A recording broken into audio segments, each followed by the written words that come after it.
I don't know who you are. I don't know what you want. It's a ransom you're looking for? I can tell you, I don't have money. But what I do have is a very particular set of skills. Skills I've acquired over a very long career. Skills that bring me a nightmare for people like you. You let my daughter go? That will be the end of it. I will not look for you. I will not pursue you. But if you don't, I will look for you. I will find you. And I will kill you.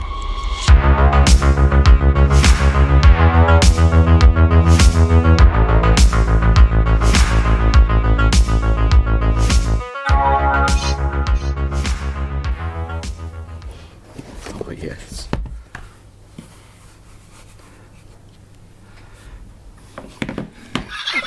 We've got a big road trip tomorrow. Going to Edinburgh, meeting. Isn't it a secret? But don't put this in the thing then. Good morning. So we've got a big road trip tomorrow, Manchester to Scotland, and I've got a bit of car trouble, so we're having to sort out a rental car. Clarky won't let me get the Porsche 911 because he said all his gear won't fit in. Oh? Because he said his gear won't fit in the back. You just have to come with me now, won't you, and see what we pick up? You mean me or the audience? Well, you, because I think you're going to have to give me a lift down there, actually. You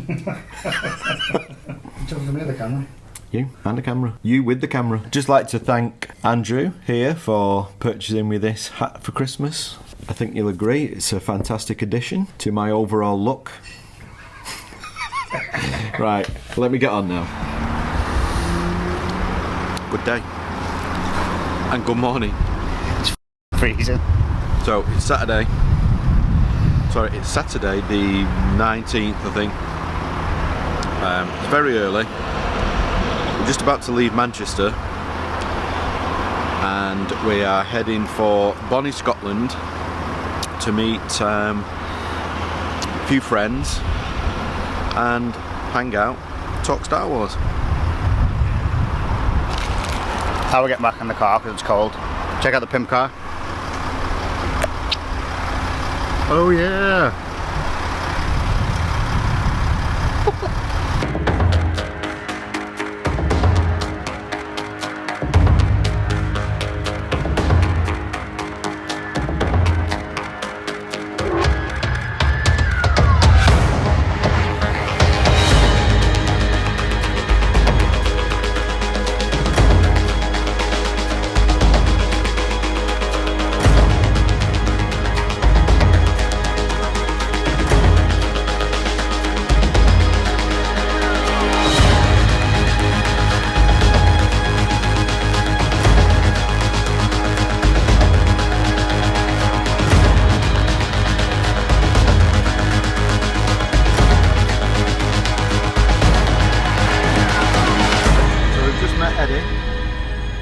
And now we're on our way to see his man cave.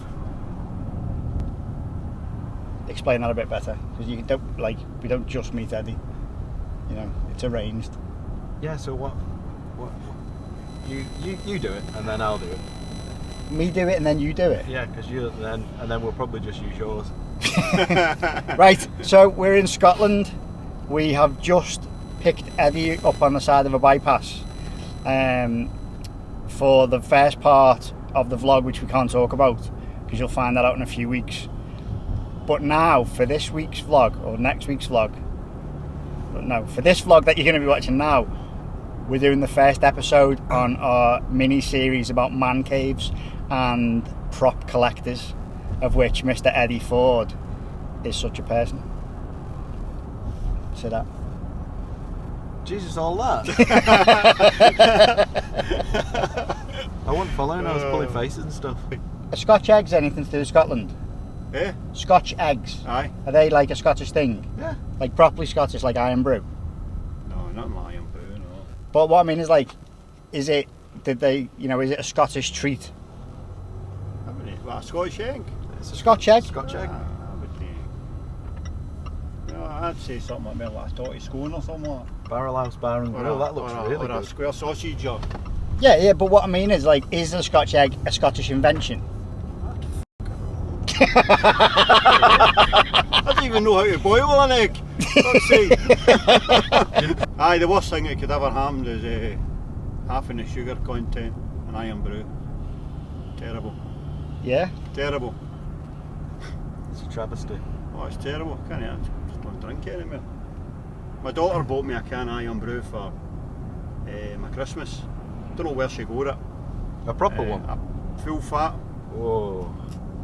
So all these people that are arguing over apparently important things like Brexit, I think we need to remember the real issues I'm of... more concerned about the fact that we've done to iron brew. Exactly. Yeah. And I think, you know, this is a serious thing that needs to be addressed.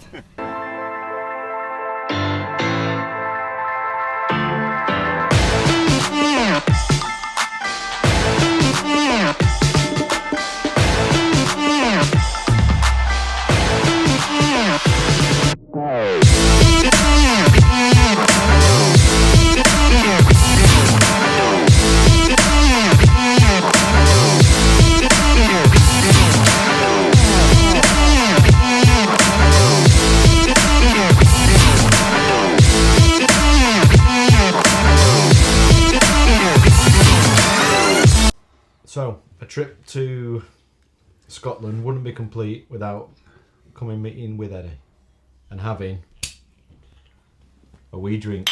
Kaching, you get slagged for drinking Budweiser, by the way, but that was you. You requested Budweiser. So, We'll blame Clark. You know what, it was me, I'm not even ashamed. a wee half an hour. Yeah. You want a wee half an hour? Yeah. Not right now. You want a wee half an hour, Clarky? Not right now. Aye. Thanks for having us in your man cave. One take, Rob. And it is amazing to see a collection put together so well and displayed so well as well. I think a lot of people don't appreciate that. They don't realise that you've got to have this. You've got to have the stuff to do it, but you've also got to put the effort in how you're going to display it. And this is just amazing. I'm absolutely loving this. Thank you. Appreciate it. So I'm pretty sure you have a decent. Oh fuck, I don't know. I appreciate that. Thanks very much. I thought you had some sideshow stuff as well, and you just explained to me earlier that you've gone more into the one-to-one prop kind of stuff. Well, I did used to have as you say there, a lot of sideshow statues and stuff like that, and I used to have like the MR Falcon ATAT and stuff like that. But then I started thinking to myself, no, I want to go with a life size and 1-to-1 scale. And as you can see, that's what my collection now consists of. Mm-hmm. So, still got a bit more space now, and obviously I've sold a few things recently, but now I know exactly kind of my limitations and what I can display now and what more and how much more I can add to the collection with the space that I've got. So what is it that got you into the replica props? What got me into it? Obviously being a Star Wars fan for a wee boy. And then basically it was just like probably the internet got me into more the props and stuff like that, because you were unaware of what was out there. You find it and you just kind of start more getting into it and looking at things and stuff like that. And I remember my first replica prop was like the MR, I think it was the Luke Skywalker Signature Edition Saber. Okay, and you've still got it? Still got it, and that was my first one. And then right after that I went and bought the Return of the Jedi Vader as well, Signature Edition. So that was the kind of two things that kind of got me. And now the quality, that kind of, you felt you really had something. And then the next thing that I'd always wanted was a Vader. And it was just like when I got that, then that was it. It's just started moving forward for there. He's like the ultimate bad guy, isn't he? Well, he is the ultimate bad guy. And I prefer the A New Hope. Oh, so that's probably where it started for, was like, as I say, just kind of surfing the internet and then finding these replica props. I thought, really cool, you know, and the fact that they're signature editions. I'm not a huge fan of the signatures and the autographs, you know, like the photographs. Mm-hmm. Although, having seen this, now it's making me think, I wish I had all of that kind of stuff. But one of the things you noticed now regarding signature edition props and stuff like that, one of the things you noticed there in your reaction was, you know, you could see that you liked that, was the signature edition MR thermal detonator. Yeah. And it goes really well with the Clothiers. Yeah, with the Bosch helmet. The Bosch helmet. And again, one of my favourite pieces in the collection is the Bosch helmet. It's so well made. There was so much more out there that I really wanted, you know. So we're starting the cargo hold group. For anyone that doesn't know,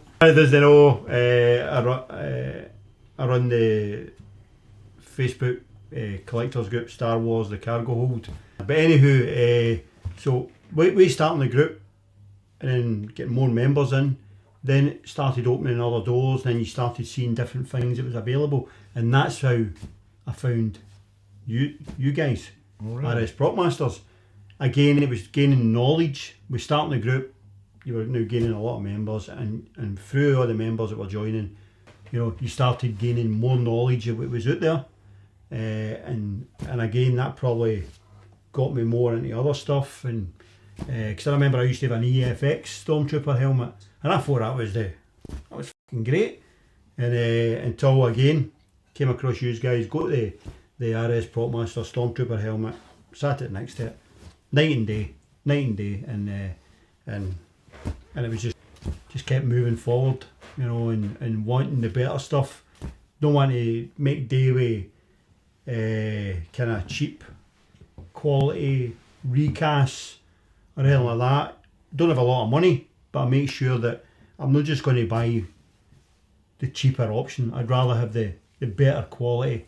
Yeah, I got into the replica props about the same time. It was around the time when my eldest Connor was born.